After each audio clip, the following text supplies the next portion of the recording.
Hello, hello, hello. It's me, 09, and here is Mr. Fox. Hiya!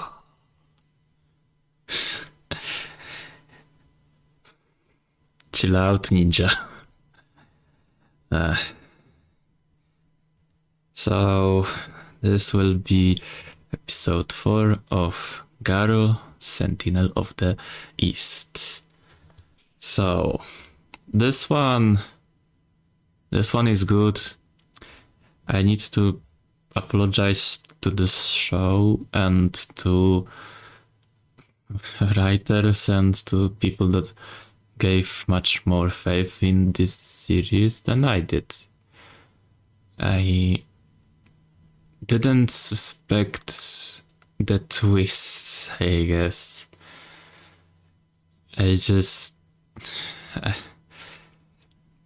It was very surprising to see what I seen, and yeah, but without further ado, and we start out with learning the relationship with Hiden and Ayura. So Ayura had in past fallen to the darkness, which is something that some Makai priests and Makai knights do. They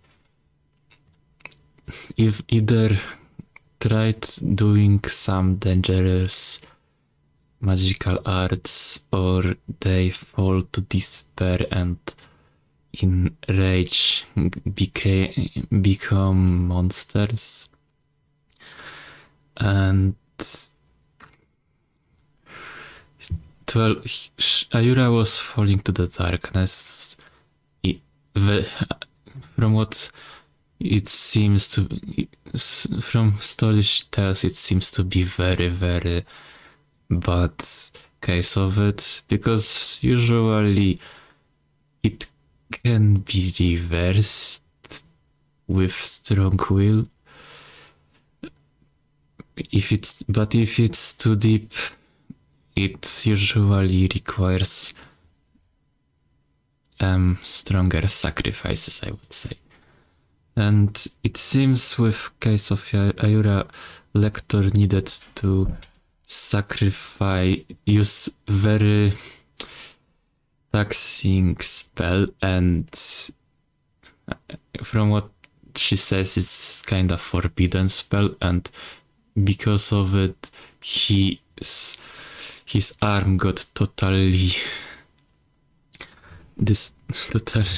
petrified, and I guess, and it is basically a reason why Ayura left 100 years ago from South. And Lector, and it's explained that Rector is basically such a clowny figure because he tries to prove Ayura and probably himself and people around him that he's doing fine with everything. So it kinda builds up this, which kinda was shown before, that Rector hides behind smile a lot of pain, and like it's very good for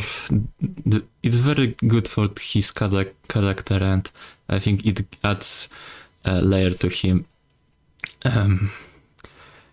If there is something I have problem with, I think this entire motive should be shown episode before, in some way. A lot of things that happens in this episode, I think, should happen episode before, but because there is this way the way it's structured, where some plot points are kinda started in this episode and probably will be continuing in another one, kinda makes it it's not really the way I like story structure in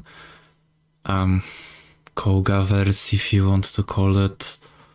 I don't like term Ryuga and Koga verses because for me there is only one GARO timeline and there is not really a need for Koga and Ryuga stories to be disconnected from each other. But oh well. So, like I said before, Koga versus episodes are very Monster of the Week focused, where in Ryuga it's more story character. Maybe I just misjudge this series too much because I had watched Goldstorm like many years ago, and I didn't remember how it was all structured. Though I didn't watch it weekly, so yeah. Generally, Monster of the Week is better for weekly watch. So, and this kinda with kinda suspense writing, I think it's for me better to watch when all episodes are out. So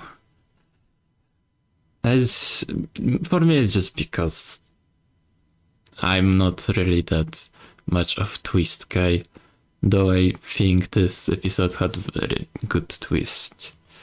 So we end up with seeing where Rian got sent to, and to some. It's not really explained in the episode what this place is, but it seems to be place that where when you are in it, you see illusions in it. So Rian, for example, sees basically herself from first season she is in, Yamitera Sunamono, and her story in it is, I guess, seeing herself grow out from it. I think it's good callback to her past, where she was more femme fatale character, and now she is just faithful partner of Ryuga. I just no, I don't have problem with entire plot point around it. I like that when she gets out of the spell, she later helps Ryuga, who got to this dimension, to help her out. But how he gets to find her, so I forgot about this, but Rian has also ability to summon Makai dragons. This I told about Makai dragons, but there are generally two types of Makai dragons. There are this fish Macarius. They are kind of based off Legend of the Carp. And there are big Macarius, which are much rarer. Small Macarius, let's call them like that, they can be sometimes big, but generally they are small sprites like beings that can be summoned by Makai priest. So the talisman that Lemina used on the barrier that was trapping the Rian to send her to this illusion dimension, it seems to be talisman that Rian gave Lemina. So it had in it Rian's spell that summoned Makaryu.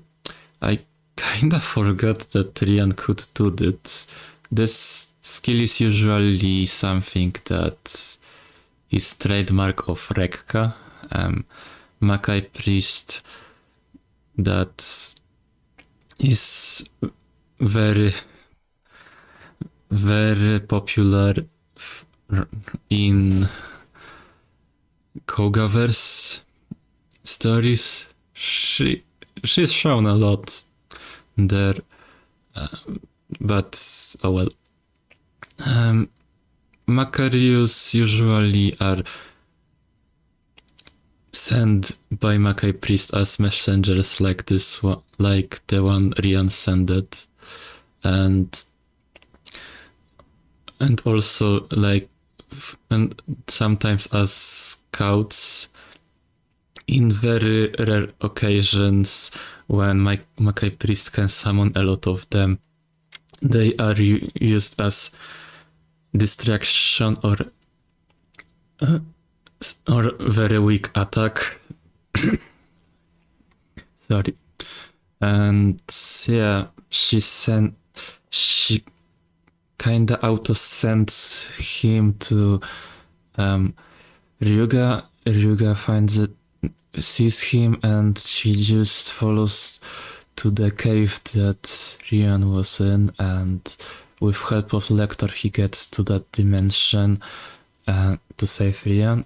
He also sees illusion of Rian. In this case, it's more of his worry of letting Rian go. It's because this between them there was growing a lot of attachment with each season, and I feel this was supposed to show that Ryuga is growing worried that he will need to leave Rian alone because Rian would become Sentinel of the East.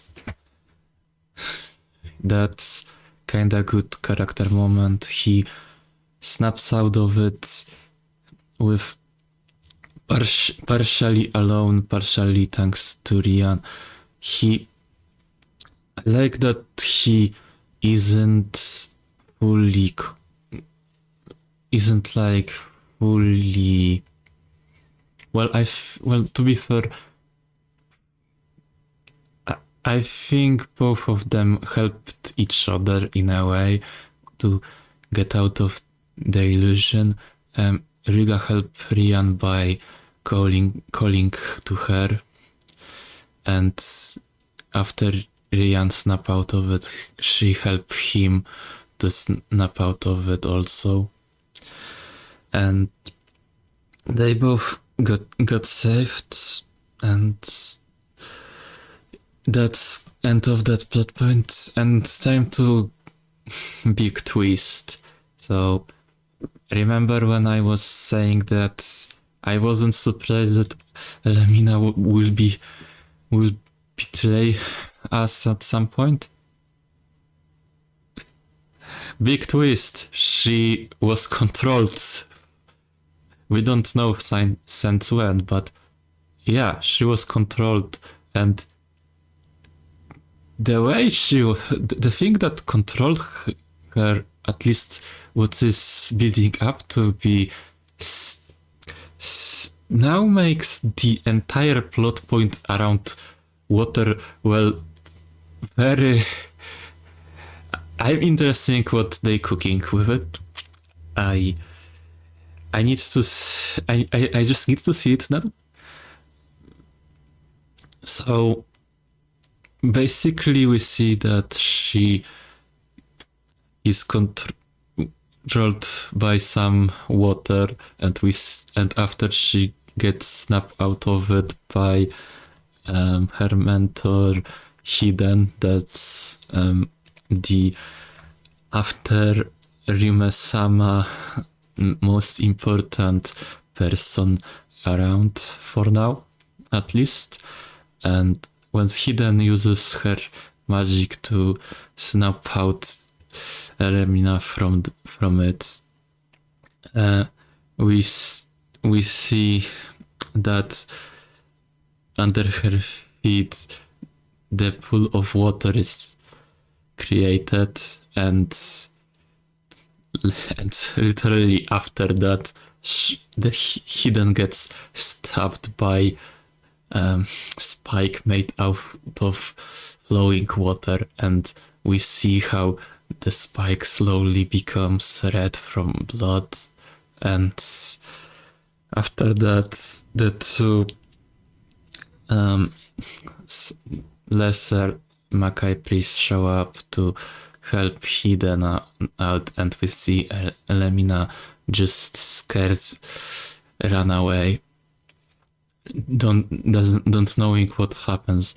So but from Hiden reaction, Hiden kinda saw that Elamina was controlled. I guess she knows her enough to tell that this was the case.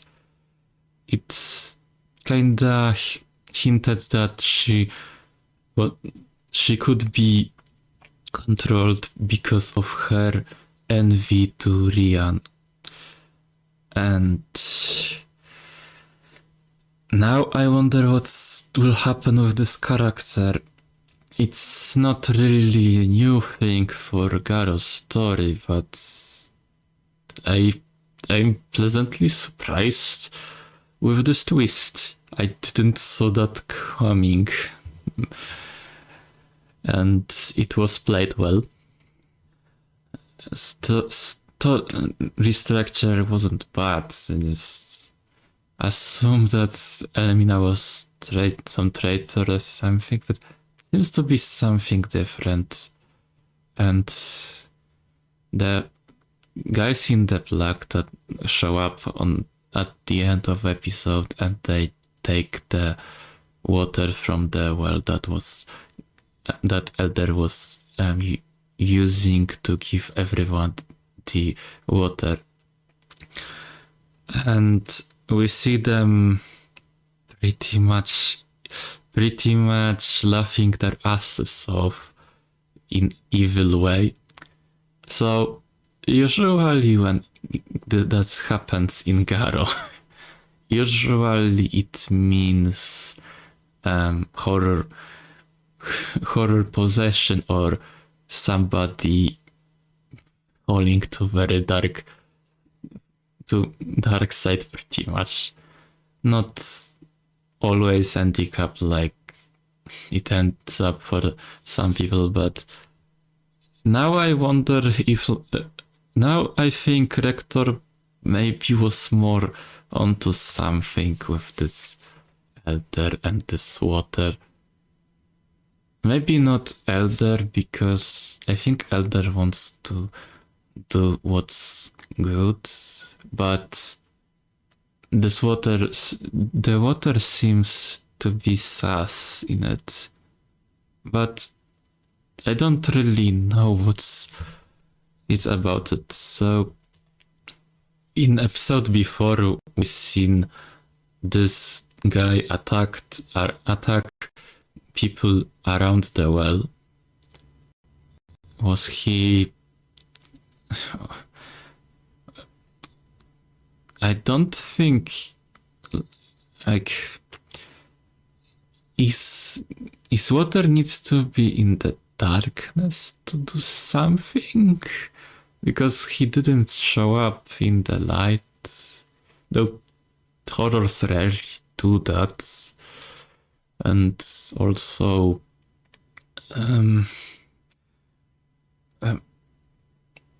is it connected to Garza's? Or it's another thing? Because also we have this water dragon here, and Garza's is said to be desert king because his power is to desertify it. So I don't... Is it Garza's himself a water horror, and his power is just to absorb and control water? Which is odd, because his first horror was based off scrap metal, and later one was based off sand. So, is it Garza's, or is it something different? I'm not sure. And this figure here, I assume that is Ryume-sama, but to be fair, I'm not really sure. I'm not good with telling some actors apart. I think a lot of character of Ryume was in her outfit.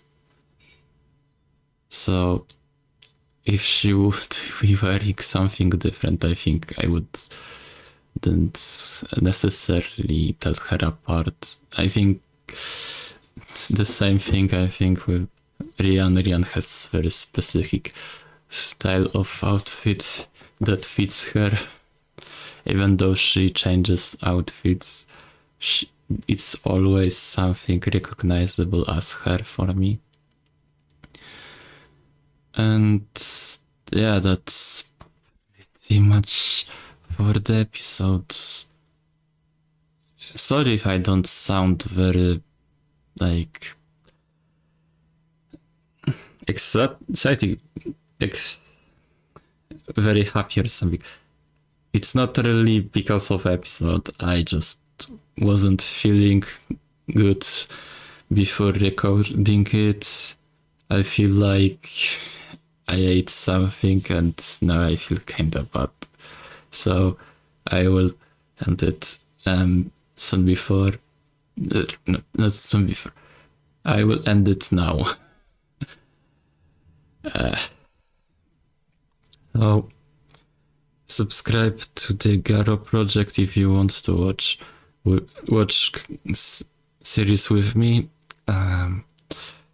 Leave a like to my video and subscribe if you want to see more episodes. And remember, when you shine, darkness fades. Bye!